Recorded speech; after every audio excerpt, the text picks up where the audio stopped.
All right, what'd you talk about with the players? We were talking about this earlier about how depth doesn't necessarily mean you get 50 points a night off the bench. It just Right. means that you have people on the bench who on a given night can come and help you win Yeah. a game. It seems like players have kind of traded that role all season long. Tonight it was Natasha. Yeah, and that's kind of, they know that about each other. They know that any given time, when opportunity knocks, that they're all capable of doing what T did. It's been coming for T. I'm really happy for her, because she's really tried to be patient through what she would consider, and I probably would consider too, a rougher start in terms of scoring the ball. She's been impactful defensively. She was very impactful in the Vegas game. And then, obviously this one, she was able to get to the rim, with some aggression and played with some pace and, made some threes. Obviously her best game is a Lynx. Natisha and Alana were both talking about just how special this group is chemistry-wise, where they're all rooting for each other, they're all pulling for each other. I mean, you've seen a lot of really good teams over your tenure here. I guess just could you speak on kind of the chemistry that this team has compared to some of the other great teams you've had? Yeah, I mean, they're all different because we have had, you certainly think of, I believe you have to have chemistry to have any level of significant success. And so all those teams that had significant success had chemistry. We had chemistry in 2020 where I also think you can overachieve. When we brought our roster down to Bradenton, that people thought we'd be outside the playoffs, and we finished fourth, and we're in the semifinals. So they did that with chemistry. That was a memorable team for sure. I thought last year's team, you don't survive, the start, 0-6, and kind of the difficult losses, being in games, close games, whatever.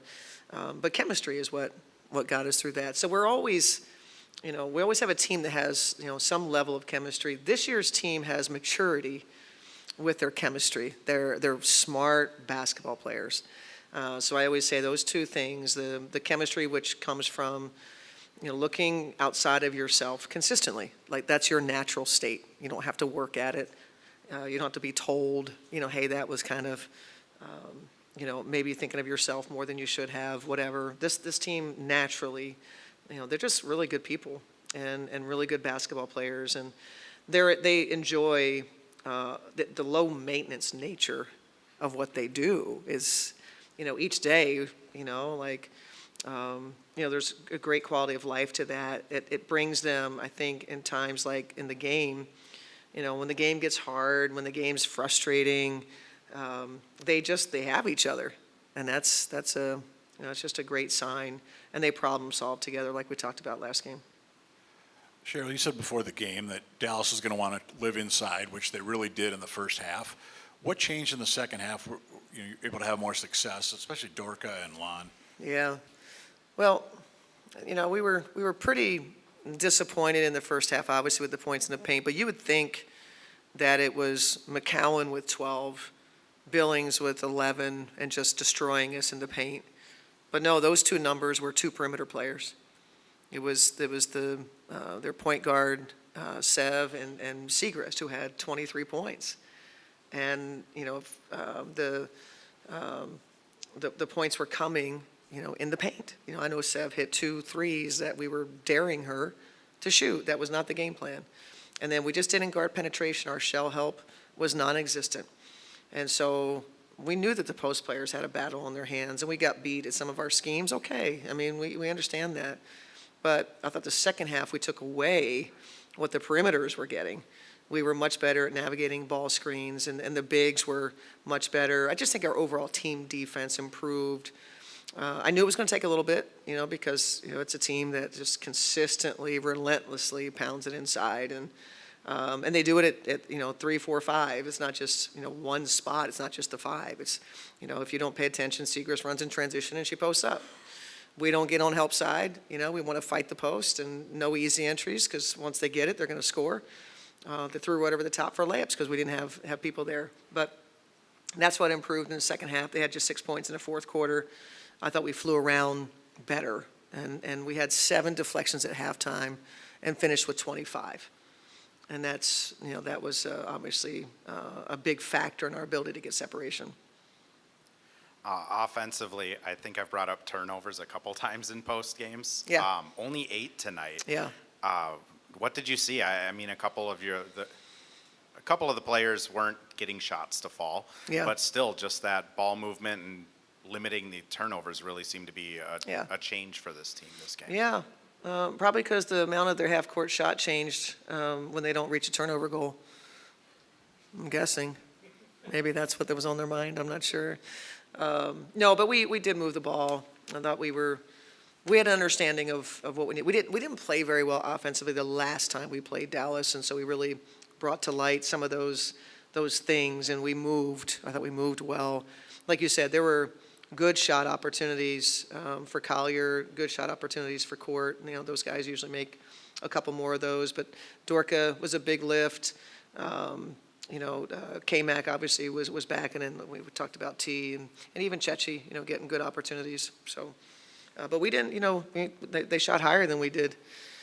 We were fortunate that we were aggressive enough to get to the foul line. Well, that's what I was going to ask you about next. 23 to 24 from the foul line, and they only made 3 total trips. Yeah. Your thoughts? We cashed in at the foul line. That's probably our best free throw percentage of the season. Yeah, that's crazy. The 2 of the 3 on the three-pointer. Yeah. Defense in general in the second half was better in the fourth quarter. 7 Yeah. steals. Atlanta had 4 steals Yeah. alone in the fourth quarter. It just hit another level Yeah. at crunch time, right? Yeah, we did. And that's what you hope for, as the game wears on, that you settle in and you find a spot. You find a spot where you can get your separation and break a team. And this was a tough team to, get to that spot, to get the separation where even when we were, just 2 minutes to go, they were still, relentlessly coming at us, and thought they played well. But yeah, I think sticking with it and playing off our defense, and they know that, we had to be able to, get, the 20 points off turnovers. We have to have that. Otherwise, there's so much pressure on your half-court offense. How does it feel to know that, Fee had one of her, tougher games this year, but you still have 5 scores in double figures, just to pick it up with the depth, just what it means to you, just seeing that depth and talent that you guys have this year? Well, and that's what, I'm sure Fee appreciates, that she has the help around her. There was so much pressure last season that, maybe would not have gotten as much help as she got. And, to get 5 in double figures, the balance, that's a recipe for success for sure. And glad for Fee that, people stepped up. Coach, in the fourth quarter, it felt like active hands really jumped up a notch, and that helped, Yeah. force a lot of turnovers.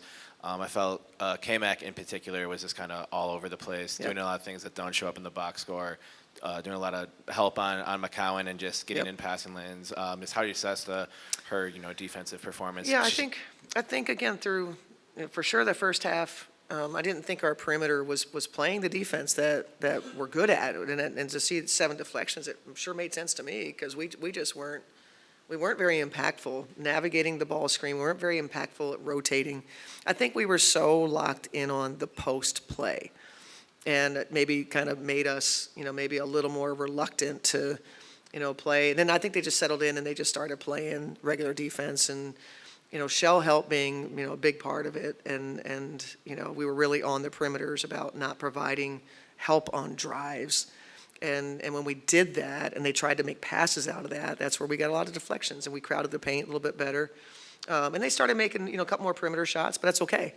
And we had to get that thing. They were north of 50 for, too much of the game. But they played well. And, they shot 48% on us. So we shouldn't be bragging. Our defense wasn't great, but it was enough to get a separation to win this game. Dorka and Smith played quite a few minutes together tonight. Yeah. Just was wondering what your assessment was on them playing together and what that extended minutes kind of felt like. Yeah. Well, and, we played Dorka at the small forward a fair amount. So I don't know how many minutes they actually played as just a post duo. I'd have to look at their minutes to really understand, because that's a pairing that we'd like to get to more. How can we highlight, what the 2 of them do? Lan, and they're both very terrific at screening, getting out of screens and sprinting up in a DHO and things like that. So it stands to reason that they'd be good together, but I want to watch the video a little more closely. Of all the tough, individual matchups that a team like Dallas with all their size poses, it felt like Lan really had to battle tonight and ended up getting a season high, 9 rebounds and was able to, get a little frustrated, but always like stay in it and then, make a big play when it seemed like the Lynx really needed one. Just how'd you assess her performance tonight? Well, like I said, I just appreciate the heck out of Lamb because we put her in some tough situations where each night she's guarding bigs. And she just, having not played for us, she's one of the best that we've had since Brunson and Sill at just knowing how to make it difficult to make catches versus her. And so I didn't necessarily know, how good she'd be at that. We learned very early on.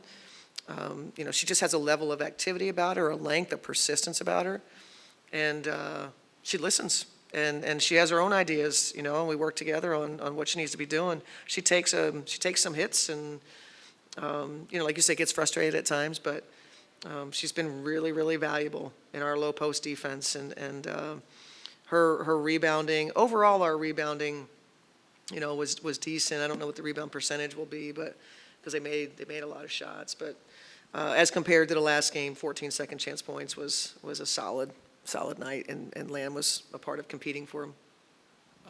My last question with T, you said that she would probably think, and you would probably agree, that scoring-wise it wasn't happening for her early this season. Yeah.